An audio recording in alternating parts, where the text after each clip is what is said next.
Olá, tudo bem com vocês? Hoje, dia 189 da nossa leitura da palavra, nós estamos dando início ao livro de Eclesiastes. O nome Eclesiastes é uma tradução de uma palavra hebraica que significa aquele que convoca uma assembleia ou simplesmente um pregador. Pouco se sabe a respeito do autor de Eclesiastes, além da descrição que ele dá de si mesmo como pregador, filho de Davi, rei em Jerusalém. Ou seja, alguns versículos dão a entender que Salomão escreveu este livro, e alguns indícios no contexto podem sugerir que uma outra pessoa escreveu o livro após a morte de Salomão, possivelmente centenas de anos mais tarde. Ainda assim, a crença convencional é que o autor era, na verdade, Salomão. Não está claro quando e onde esse livro foi escrito. O reinado de Salomão como rei de Israel durou de cerca de 970 a.C. até 930 a.C. O livro de Eclesiastes foi provavelmente escrito no final do seu reinado, em aproximadamente 935 a.C. Eclesiastes é um livro que revela a depressão que inevitavelmente resulta da procura da felicidade em coisas mundanas. Ao longo desse livro, o pregador apresenta uma série de perguntas em busca do propósito da vida. Suas perguntas e conclusões ilustram a sua própria jornada ao buscar entender por que estamos aqui na Terra. Este livro nos dá a oportunidade de ver o mundo através dos olhos de uma pessoa que, apesar de muito sábio, está tentando encontrar sentido em coisas humanas e temporárias. Quase todas as formas de prazer mundano são exploradas pelo pregador e nenhuma delas lhe dá sentido algum. No final, o pregador chega a aceitar que a fé em Deus é a única maneira de encontrar um significado pessoal. Ele decide aceitar o fato de que a vida é breve e, no fim das contas, inútil sem Deus. Ele nos aconselha a nos concentrar em um Deus eterno, em vez de prazer temporário. Duas frases são repetidas muitas vezes em Eclesiastes. A palavra traduzida como vaidade aparece muitas vezes e é usada para enfatizar a natureza temporária das coisas mundanas. No fim das contas, mesmo as conquistas humanas mais impressionantes serão deixadas para trás. A expressão debaixo do sol ocorre 28 vezes e refere-se ao mundo mortal. Os ensinamentos deste livro parecem ser dirigidos às pessoas que não acreditam em Deus ou que, pelo menos, ainda não assumiram totalmente um compromisso com Ele. O pregador apresenta perguntas e afirmações com as quais muitas dessas pessoas tendem a concordar, mas depois as ajuda a ver quanto propósito e sentido podemos enxergar na vida ao procurarmos viver segundo a vontade de Deus. Eclesiastes nos oferece a oportunidade de compreender o vazio e o desespero com os quais aqueles que não conhecem a Deus têm que lidar. O mundo debaixo do sol, longe de Deus, é frustrante, cruel, injusto, breve e total vaidade. Hoje nós leremos os capítulos 1 ao 3. Vamos à leitura? Capítulo 1. Tudo é vaidade. Palavras do pregador, filho de Davi, rei de Jerusalém. Vaidade de vaidades, diz o pregador, vaidade de vaidades, tudo é vaidade.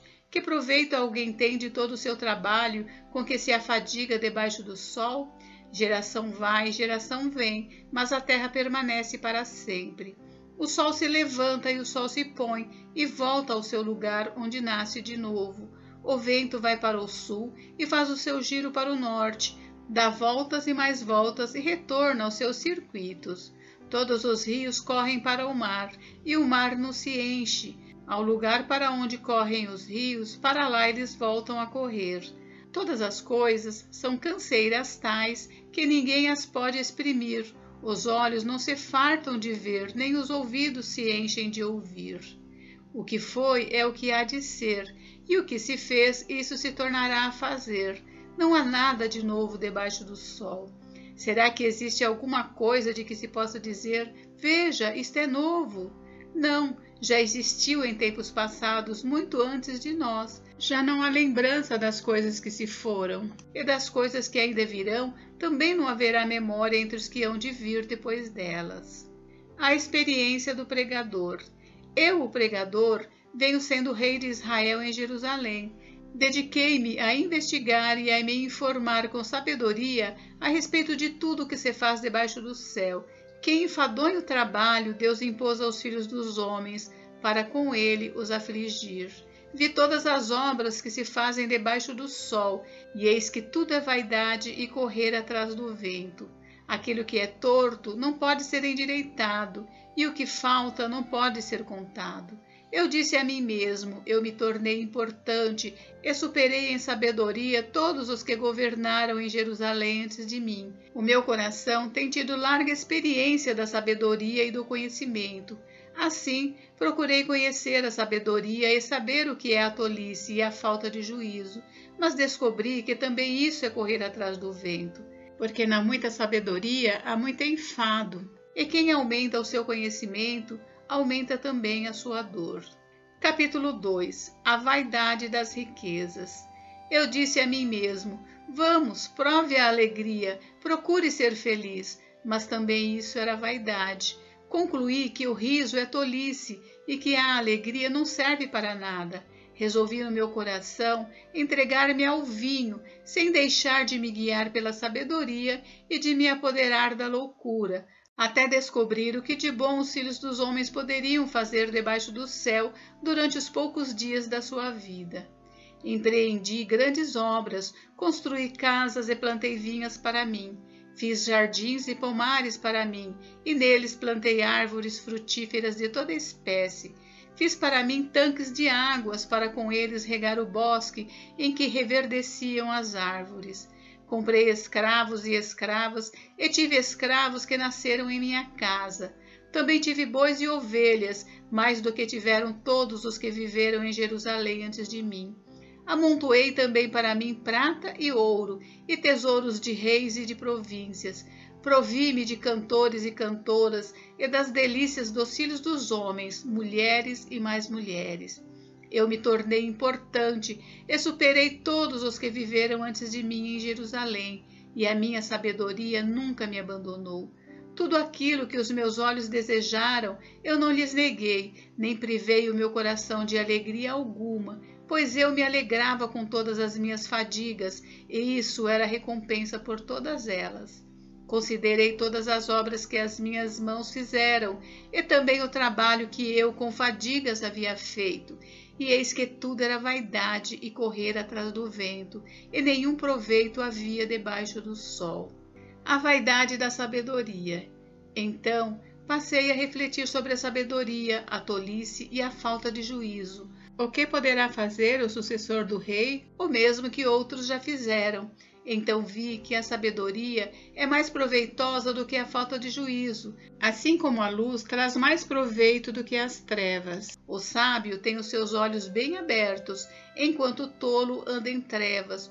Contudo, entendi que a mesma coisa acontece com ambos. Aí eu disse a mim mesmo, o que acontece com o tolo acontece comigo também. De que adianta então ser sábio? Então eu disse a mim mesmo que também isso era vaidade, pois nem o sábio nem o tolo serão lembrados para sempre, pois passados alguns dias tudo cai no esquecimento. O sábio morre do mesmo modo que o tolo. Por isso perdi o gosto pela vida, pois me foi pesado demais o trabalho que se faz debaixo do sol. Sim, tudo é vaidade e correr atrás do vento. A vaidade do trabalho. Também perdi o gosto por todo o meu trabalho, com que me afadiguei debaixo do sol, pois o resultado de tudo isso ficará para quem vier depois de mim. E quem pode dizer se ele será um sábio ou um tolo? No entanto, ele terá domínio sobre todo o ganho das minhas fadigas e sabedoria debaixo do sol. Também isto é vaidade. Então, tratei de fazer com que o meu coração perdesse a esperança de todo o trabalho com que me afadiguei debaixo do sol. Porque uma pessoa pode fazer o seu trabalho com sabedoria, conhecimento e habilidade, mas deixará o seu ganho como herança a quem por ele não se esforçou. Também isto é vaidade e grande mal. Pois que proveito alguém tem de todo o seu trabalho e da fadiga do seu coração em que anda trabalhando debaixo do sol? Porque todos os seus dias são cheios de dor e o seu trabalho é desgosto, nem de noite o seu coração descansa. Também isto é vaidade. Não há nada melhor para o ser humano do que comer, beber e fazer com que a sua alma desfrute o que conseguiu do seu trabalho. No entanto, vi também que isto vem da mão de Deus, pois separado deste, quem pode comer ou quem pode alegrar-se? Porque Deus dá sabedoria, conhecimento e prazer à pessoa que lhe agrada, mas ao pecador dá trabalho para que ele ajunte e amontoe, a fim de dar àquele que agrada a Deus. Também isto é vaidade e correr atrás do vento.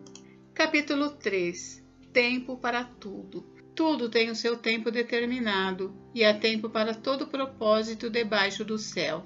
Há tempo de nascer e tempo de morrer, tempo de plantar e tempo de arrancar o que se plantou, tempo de matar e tempo de curar, tempo de derrubar e tempo de construir, tempo de chorar e tempo de rir, tempo de prantear e tempo de saltar de alegria, tempo de espalhar pedras e tempo de ajuntar pedras, tempo de abraçar e tempo de deixar de abraçar, tempo de procurar e tempo de perder, tempo de guardar e tempo de jogar fora, tempo de rasgar e tempo de costurar, tempo de ficar calado e tempo de falar, tempo de amar e tempo de odiar, tempo de guerra e tempo de paz. O ser humano não conhece o seu tempo determinado. Que proveito tem o trabalhador naquilo com que se afadiga?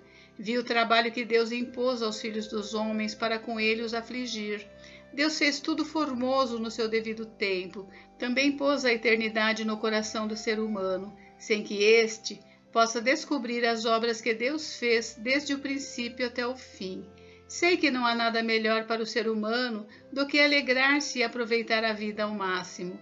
Sei também que poder comer, beber e desfrutar o que se conseguiu com todo o trabalho é dom de Deus. Sei que tudo que Deus faz durará eternamente, sem que nada possa ser acrescentado nem tirado, e que Deus faz isso para que as pessoas o temam. O que é, já foi, e o que será, também já foi. Deus fará vir outra vez o que já passou. O fim de seres humanos e animais. Vi ainda debaixo do sol que no lugar do juízo reinava a maldade, e no lugar da justiça havia mais maldade. Então eu disse a mim mesmo: Deus julgará o justo e o ímpio, porque há um tempo para todo propósito e para toda obra. Eu disse mais: isto é por causa dos filhos dos homens, para que Deus os prove, e eles vejam que são em si mesmos como os animais. Porque o mesmo que acontece com os filhos dos homens, acontecem com os animais. Como morre um, assim morre o outro. Todos têm o mesmo fôlego de vida, e o ser humano não tem nenhuma vantagem sobre os animais, porque tudo é vaidade. Todos vão para o mesmo lugar, todos procedem do pó e ao pó voltarão. Quem sabe se o fôlego de vida dos filhos dos homens se dirige para cima e o dos animais para baixo para a terra? Assim, percebi que não há nada melhor para o ser humano do que desfrutar do seu trabalho, porque essa é a sua recompensa, pois quem o fará voltar para ver o que será depois dele? Gente, encerramos por hoje, mas amanhã tem mais. Fiquem com Deus, Deus abençoe vocês. Até amanhã.